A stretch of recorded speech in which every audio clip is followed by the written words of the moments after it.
My father got me addicted to radio because he had a little pirate transmitter. It was very small, and on special occasions, I don't remember why, maybe my birthday, he would play records through this little transmitter and say, Ronnie, go to the garage and tune into this, and you can hear this record.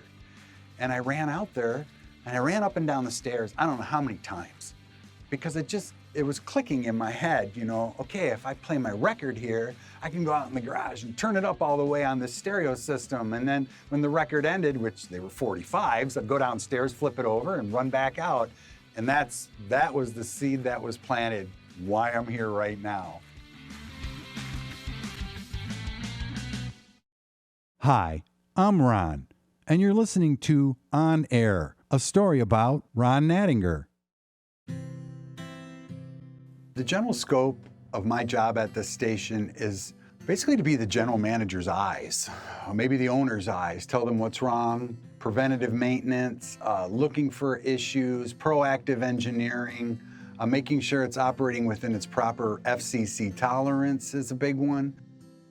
I first started working with radio, I want to say in 1987, I started as a disc jockey at the Great 98, which is the Wolf now, 97.7, just because they were looking for an operator. And I decided to join on at that point, but I got discouraged because everything was all pre-cut and all set up already. I just basically had to push buttons and feed an automation system. It was too restricted. I dealt with that the best I could, but I just didn't like that side of radio. So with my disgust of the commercial radio stations at that point, I dabbled in pirate radio, which is of course the illegal operation. I didn't have a call sign or a license. Kind of just played really under the radar while I learned the aspects of FM radio, and not to mention friends kind of enjoyed it a lot. The engineer that I replaced here, he said, if you ever want to come along and look over my shoulder, you can. So during a third shift, the Wolf transmitter died. And I remember just looking over his shoulder, and to me, it looked like a glorified microwave oven. You know, just looking in at the cavity and seeing the tube. And it's not that I said, yeah, I can do that. I was just extremely curious. And then I just started looking through schematics. And then lights were going on, and then he left the area, so I raised my hand and said, I'll try my best. I enjoy the challenge. The biggest challenge for me with engineering and AM and FM radios is when they're off the air. And what that means is if the owner calls me and they say, hey, we're off, then my mind starts going, well, what happened?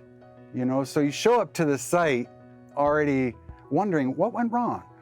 And I'm alone, so I'm troubleshooting alone with my tools and whatever I know or whoever I can call to help. Being the only broadcast engineer in the area is, it's kind of scary in a way, because I just can't make a phone call and ask for help. So I'm forced to actually go down to usually schematic levels or understand what I'm maintaining. I just have to be ready for any failure at any given time. Have my snowshoes ready with me, gear, preventative maintenance, of course. So the gentleman that I took over, he left the area, but he wrote with graphite on the transmitter in pencil. And there's still gear around here that has his writing on it because it doesn't fade. So just little hints. Like if I calibrate the filament voltages now on the transmitters in the other building, I'll put a note on there saying when I did the calibration, so I know that it's okay. And because the meters will drift on these old transmitters that are 30 years old, I don't trust them anymore. The dangerous aspects of broadcast engineering are the potentials that can kill you at the tower site. That being high voltage transmitter tubes, being impatient because the owner wants it back on the air, and you have to just put all that aside and do your best and ignore all that and just try, but respect what the potentials that could kill you. My long-term goals for my career and the stations is, with the stations, no dead air. And then my goal personally is when I leave this planet to have a couple of broadcast engineers that are out in the field having fun. They can go to a little radio station, knock on the door, say, hey, I've worked at WMTU, guys looking for any help?